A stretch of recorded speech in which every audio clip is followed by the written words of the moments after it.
नमस्कार विद्यार्थियों, आप सभी का बहुत बहुत स्वागत। नवोदय विद्यालय के महत्वपूर्ण प्रश्नों की सीरीज के अंदर आप सभी विद्यार्थियों का बहुत बहुत स्वागत। चलिए हम शुरू करते हैं। इससे पहले आपने अभी तक इस चैनल को सब्सक्राइब नहीं किया है तो सबसे पहले लाल अंकों में जो सब्सक्राइब बटन दिखाई आपको दे रहा है, इस पर क्लिक कर लीजिए। साथ ही साथ में पास में दिए गए बेल आइकन को भी क्लिक कर दीजिए ताकि आने वाले वीडियो आप तक सबसे पहले प्राप्त हो सके। आप हमारे सभी सोशल मीडिया को फॉलो कर लीजिए ताकि आप तक पीडीएफ फाइल, महत्वपूर्ण प्रश्न इत्यादि पहुंच सके। इस सीरीज में हम संख्या पद्धति के महत्वपूर्ण प्रश्नों पर चर्चा करने वाले हैं। संख्या पद्धति के जितने भी क्वेश्चन हैं उनके बारे में हम चर्चा करेंगे। चलिए, पहला क्वेश्चन हमारे सामने है। राम को परीक्षा में श्याम से 8 अंक अधिक मिले। कितने अंक अधिक मिले? 8 अंक। किससे? श्याम से। अनिल को उसी परीक्षा के अंदर राम से 4 अंक अधिक मिलते हैं। अनिल को कितने अंक अधिक मिलते हैं? 4 अंक।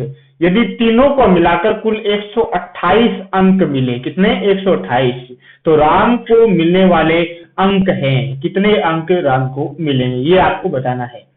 कमेंट बॉक्स में आप साथ साथ में बताते जाइए कि इसका सही उत्तर क्या होगा। सबसे पहले हम देख लेते हैं कि परीक्षा के अंदर राम को परीक्षा में श्याम से 8 अंक अधिक मिले।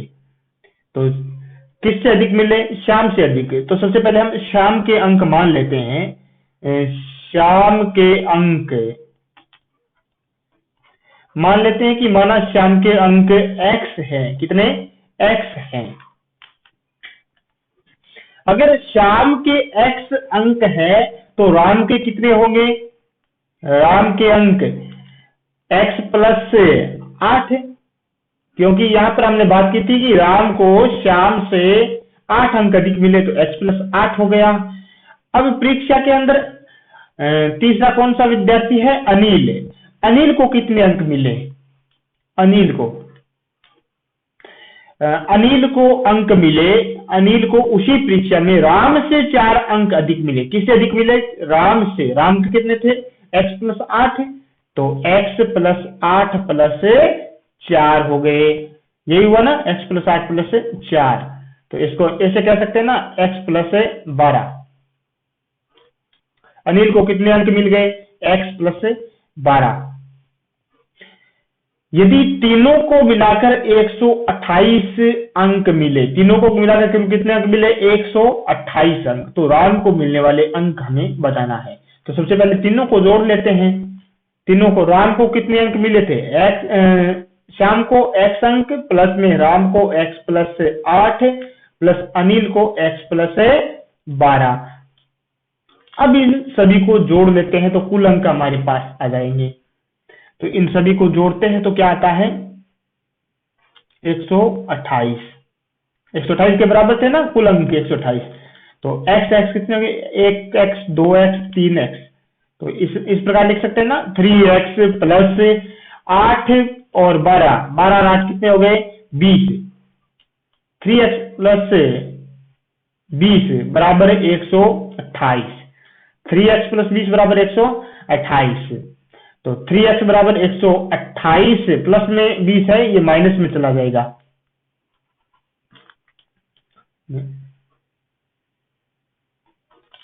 तो 3x बराबर 128, ये 20 प्लस में है, बराबर से आगे लेकर आएंगे तो माइनस हो जाएगा, माइनस 20। तो 3x बराबर 128 में से 20 जाने पर 108। 3x बराबर 108 हमारे पास आ गए। कितने आ गए? 3x बराबर 108। तो x बराबर 108 बटा 3। 108 में 3 का भाग दीजिए, कितने आ जाएंगे? 36। तो हमारे पास में x का मान आ गया 36। कितना आ गया? 36 मान आ गया।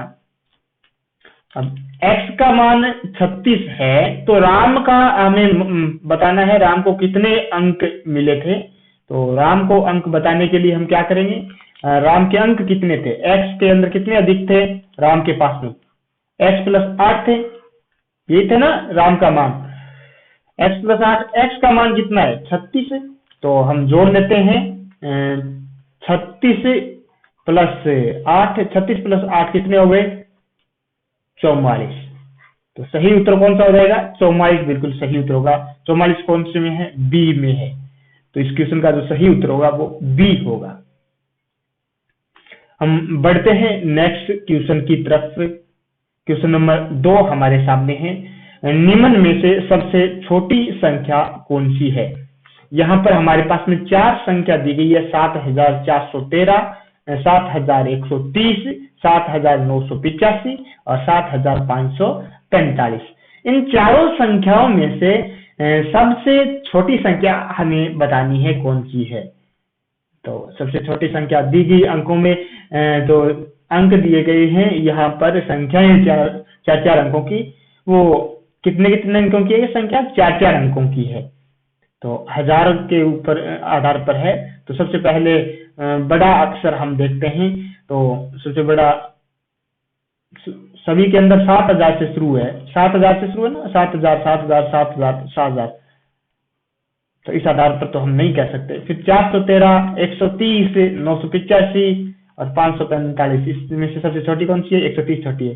तो इसमें सही उत्तर कौन सा हो जाएगा? 20 में बिल्कुल सही उत्तर होगा, क्योंकि 7130 सबसे छोटी संख्या है। अगर सबसे बड़ी संख्या अगर हमसे पूछता तो कौन सी होती? 7985 हो जाती। अगर सबसे बड़ी संख्या पूछता तो ये छोटी है, सबसे छोटी।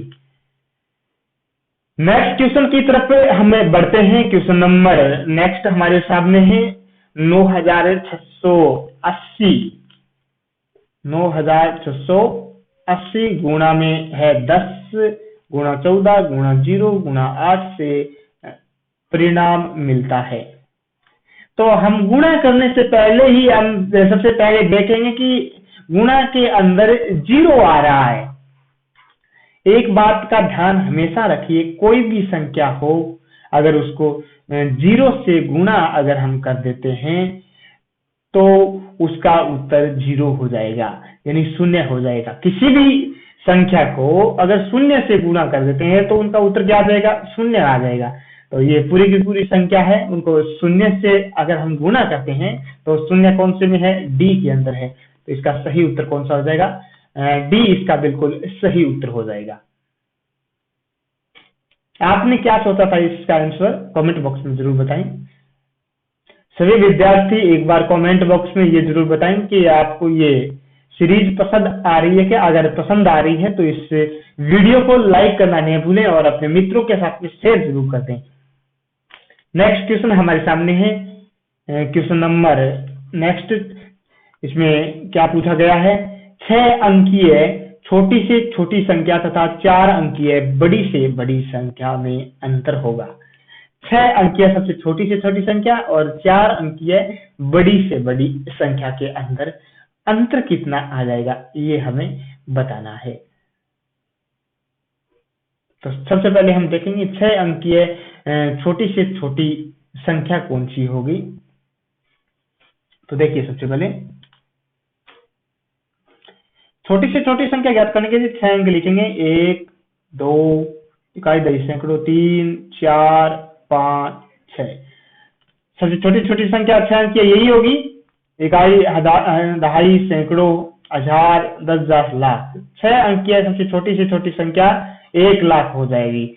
अब 4 अंक की सबसे बड़ी संख्या, बड़े से बड़े क्या हो सकता है? 9 आ सकता है बड़ा से बड़ा संख्या के अंदर। 4 अंक की सबसे बड़ी संख्या ये हो सकती है। इन दोनों का अंतर हमें ज्ञात करना है, अंतर निकालना है। तो अंतर क्या होगा ये हमें बताना है। सबसे पहले 0 में से 9 घटाएंगे। 0 में से 9 नहीं जाएगा, इधर से आंसर लेंगे तो यहाँ पर कितना हो जाएगा? 10 हो जाएगा। तो 10 में से 9 जाने पर 1, यहाँ पर कितना बच गया? यहाँ पर 9 बच गया। 9 में से 9 जाएगा तो 0। यहाँ पर भी 9 बच गए। 9 में से 9 जाएंगे तो 0। फिर यहाँ पर भी 9 बच गए। 9 में से 9 जाएगा तो 0 और यहाँ पर भी 9 बच गया। 9 में से कोई भी संख्या नहीं घटा रहे हम, तो 9 का 9 हो जाएगा। यहाँ पर 0 बचा है क्योंकि ये आंसर तो हमने इधर ले ली थी, तो यहाँ पर इस 1 को मानेंगे। ये अंतर आ जाएगा हमारे सामने। 90,001 हमारे पास में उत्तर आ चुका है। देखिए 90,001 कौन से में है? तो ए के अंदर 90,001 है। तो ए इसका बिल्कुल सही उत्तर हो जाएगा इस क्वेश्चन का। नेक्स्ट क्वेश्चन की तरफ हम बढ़ते हैं। 56 तथा 84 दोनों के लिए निम्न में से कौन सा सत्य है? 56 और 84 दोनों के लिए, दोनों अभाज्य संख्याएं हैं या फिर दोनों सह अभाज्य संख्याएं हैं या फिर दोनों 14 से गुणज है या फिर दोनों विषम संख्याएं हैं? तो दोनों अभाज्य संख्याएं हैं। ये दोनों के दोनों अभाज्य संख्याएं नहीं है, गलत है ये। दोनों सह अभाज्य संख्याएं, सह अभाज्य संख्या भी नहीं है। दोनों विषम संख्याएं हैं, विषम संख्याएं भी नहीं है, सम संख्याएं हैं। दोनों 14 के गुणज है, यानी दोनों है वो 14 के गुणज है। हाँ बिल्कुल, दोनों 14 के गुणज है। 14 के गुणज किस प्रकार है आप देखिए। 56 है हमारे पास पहली संख्या, तो 56 में 14 का भाग दे दीजिए, हमारे पास में आ जाएगा 14 चौका 56, पूरा पूरा भाग जा रहा है। तो 14 का गुणज 56 तो अवश्य ही है। अब 84 और चेक कर लेते हैं।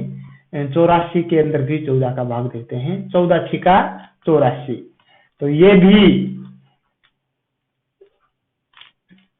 84 भी 14 का गुणज है। ये 14 इंटू 4 बराबर 56 और 14 इंटू 6 बराबर 84। तो ये 14 के गुणज है। सी इसमें बिल्कुल सही उत्तर हो जाएगा। इस क्वेश्चन का उत्तर सही क्या होगा? दोनों 14 के गुणज है। नेक्स्ट क्वेश्चन की तरफ हम बढ़ते हैं।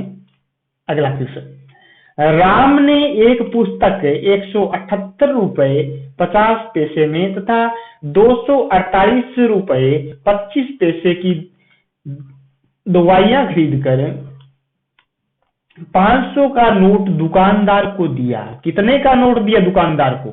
500 का नोट दिया था। कितने का नोट दिया दुकानदार को? 500 का नोट दिया। पुस्तक कितने की खरीदी थी? 178 रुपए 50 पैसे की। और दवाइयां कितने की खरीदी थी? 248 रुपए 25 पैसे की दवाइयां खरीदी। शेष बची राशि हमें ज्ञात करना है। कितने रुपए अब बच गए वो हमें बताने हैं।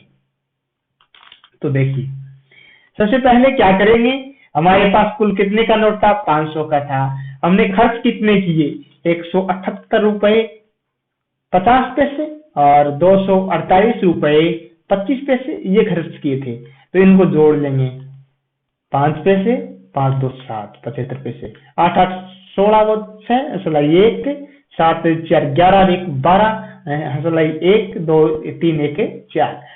उसने कितने रुपए खर्च कर दिए? 426 रुपए 75 पैसे उसने खर्च कर दिए। कितने खर्च कर दिए? 426 रुपए 75 पैसे। अब हमारे पास में रुपए कितने थे? राम के पास में 500 रुपए थे। कितने रुपए थे? 500 रुपए। खर्च कितने कर दिए? 426 रुपए 75 पैसे। अब इसको घटा लेंगे, इसमें से सही उत्तर आ जाएगा। यहाँ पर 0 है, 0 में से 5 नहीं जा रहा, इधर से हासिल लेंगे तो यहाँ पर 10 हो जाएगा, 10 में से 5 जाने पर 5 आ जाएगा। यहाँ पर 9 बच गए, 9 में से 7 जाने पर 2 बच जाएंगे। पॉइंट लगा देंगे यहाँ पर कितने बच गए? 9 बच गए। 9 में से 6 जाने पर 3 बच जाएंगे। यहाँ पर 9 है, 9 में से 2 जाने पर 7 बच जाएंगे। और यहाँ पर 4 में से 0 जाने पर 4। कितना उत्तर आया हमारे पास में? 73 रुपए 25 पैसे। कितना उत्तर आया? 73 रुपए 25 पैसे राम के पास में शेष बची राशि है।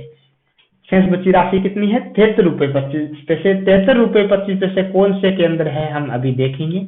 आप देखेंगे कि 73 रुपए 25 पैसे डी के अंदर है। कि देखिए 73 रुपए 25 पैसे। तो इसमें सही उत्तर क्या हो जाएगा?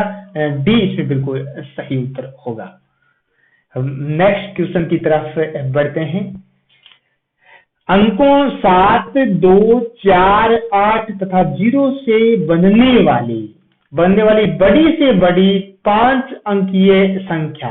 कितने अंकों की संख्या? 5 अंकीय संख्या जब एक अंक एक बार ही प्रयोग है, इस प्रकार की हमें संख्या बतानी है। हमारे पास में कुल 5 अंक है। एक तो 7 है, इनके अलावा 2 है, इनके अलावा 4 है, इनके अलावा 8 है और इनके अलावा 0 है। हमारे पास में ये कुल 5 अंक है। इन पांचों को एक बार ही काम ले लेना है और बड़ी से बड़ी संख्या का हमें निर्माण करना है। तो हम देखेंगे कि बड़ी से बड़ी संख्या अभी बनाकर देखेंगे कि कौन सी संख्या है वो बड़ी से बड़ी संख्या बनेगी। तो सबसे पहले इन सभी के अंदर बड़ी से बड़ी संख्या कौन सी है वो उठा लेते हैं। सबसे पहले इन सभी में बड़ी से बड़ी कौन सी है? 7, 2, 4, 8, 0 के अंदर बड़ी से बड़ी 8 है, तो 8 लिख लेते हैं। सबसे पहले क्या लिख लिया? 8। 8 के बाद में उससे छोटी संख्या कौन सी है? 7। 8 उठा लिया हमने, 7 भी उठा लिया। उसके बाद में उससे छोटी संख्या कौन सी है? 4, तो 4 भी लिख देते हैं। उससे छोटी 2, 2 भी लिख देते हैं। उससे छोटी 0, 0 भी लिख देते हैं। हमारे पास में जो संख्या आई है 87,420, ये संख्या हमारे सामने आ चुकी है 87,420। अब हम देखेंगे कि 87,420 कौन से के अंदर है। आप देखिए 87,420 सी के अंदर है। ये देखिए 87,420, तो इसमें सही उत्तर कौन सा हो जाएगा? सी इसमें बिल्कुल सही उत्तर होगा 87,420। नेक्स्ट क्वेश्चन की तरफ हम बढ़ते हैं।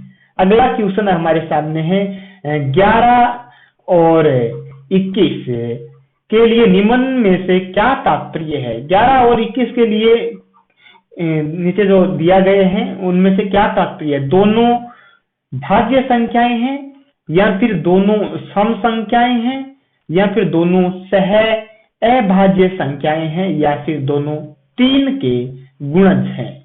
इनमें से हमें आप बताना है कि दोनों क्या है, वो हमें देखकर बताना है।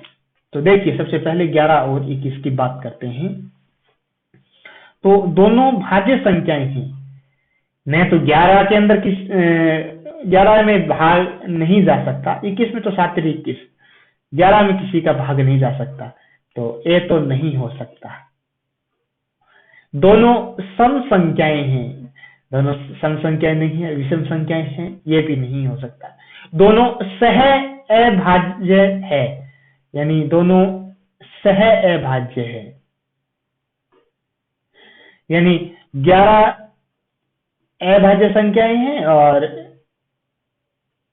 21, 11 और 21 दोनों सह अभाज्य संख्याएं हैं। 11 और 21 दोनों क्या है? सह अभाज्य संख्याएं हैं। ये बिल्कुल सही है। 11 था दोनों 21 है, वो दोनों सह अभाज्य संख्याएं हैं। यदि दो संख्याएं जिनका जो मैस्य है वो 1 हो, कितना हो? 1 हो। ये देखिए दो संख्याएं जिनका मैस्य 1 हो तो वह सह अभाज्य संख्याएं कहलाती है। सह अभाज्य संख्याएं कहलाती है। तो ये दोनों सह अभाज्य संख्याएं हैं। सी इसमें बिल्कुल सही उत्तर है। दोनों 3 के गुणज है, 3 के गुणज भी नहीं है, तो इसमें कौन सा उत्तर सही हो जाएगा? सी इसमें बिल्कुल सही उत्तर हो जाएगा। 11 और 21 दोनों सह अभाज्य संख्याएं हैं।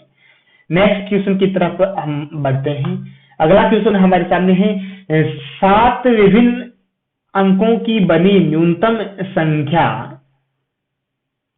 विभिन्न अंकों की बनी न्यूनतम संख्या, कितने अंकों की? 7, तथा 6 विभिन्न अंकों की बनी अधिकतम संख्या का अंतर है। हमें अंतर बताना है इन दोनों का, ए, बी, सी और डी, इन चारों में से क्या इसका अंतर होगा?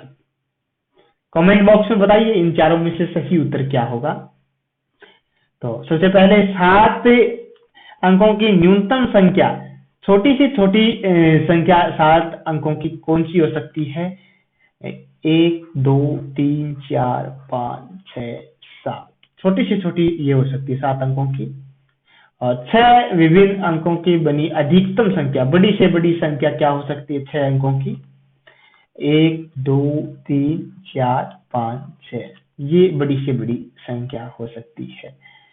अब इन दोनों का अंतर अगर हम निकालते हैं तो इधर से आंसर ली, 10 में से 9 जाने पर 1, यहाँ पर 0 बच गया, 0 बच गया, 0 बच गया, 0 0 0, तो उत्तर कितना आ गया? 1 आया है। 1 कौन से में है? ए में है, तो इसका सही उत्तर क्या हो जाएगा? ए इसका बिल्कुल सही उत्तर होगा। नेक्स्ट क्वेश्चन हमारे सामने है, 5 अंकीय बड़ी से बड़ी विषम संख्या, 5 अंकों की बड़ी से बड़ी विषम संख्या, जो अंक हमारे सामने दिए गए हैं 3, 5, 7, 9 और 0 से बनाई जाती है।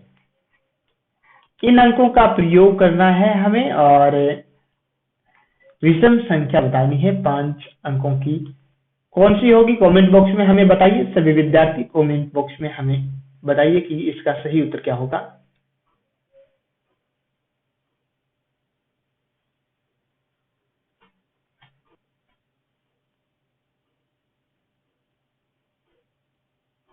सबसे पहले बड़ी से बड़ी संख्या इनमें से कौन सी है? 9, 9 ही है ना इनमें से, ये रहा 9।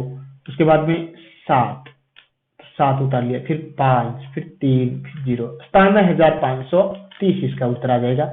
97,530 से कौन से में? 97,530 से 97,530 सी के अंदर है, तो सी इसमें बिल्कुल सही उत्तर हो जाएगा। 97,530 से इसका सही उत्तर होगा। आप विद्यार्थियों को इन क्वेश्चनों में से कितने क्वेश्चन आ रहे थे, कितने अंक मिले, कमेंट बॉक्स में अपना नाम और अपने अंक जरूर बताइए। आपके मन में कोई भी प्रश्न है तो कमेंट बॉक्स में हमें जरूर बताइए। हम आपके साथ में रोजाना शाम 6 बजे लाइव होने वाले हैं। 6 बजे रोजाना शाम 6 बजे हम आपसे लाइव मिलेंगे। उस लाइव सेशन के दौरान आप हमारे साथ में बातें कर पाएंगे। लाइव दौरान मैं आप सभी को देख पाऊंगा और सभी को उसी समय जवाब दे पाऊंगा। आपके मन में नवोदय विद्यालय संबंधित कोई भी प्रश्न आपके मन में उठ रहा है तो उस समय हमारे साथ में रोजाना शाम 6 बजे जुड़ सकते हैं। हम लाइव के बातें करने के लिए आपसे हम लाइव रूबरू होते हैं रोजाना शाम 6 बजे। हमारा कंटेंट लगातार तैयार किया जा रहा है आप सभी विद्यार्थियों के लिए। इस बार आपको नवोदय में सिलेक्शन लेना ही है। अब की बार नवोदय पास, नवोदय एंट्रेंस एग्जाम क्रैक करने के लिए क्या आप सभी विद्यार्थी तैयार हैं? अगर हाँ तो कमेंट बॉक्स में जरूर बताइए। तो मिलते हैं हम नेक्स्ट वीडियो के अंदर। Take care, bye bye.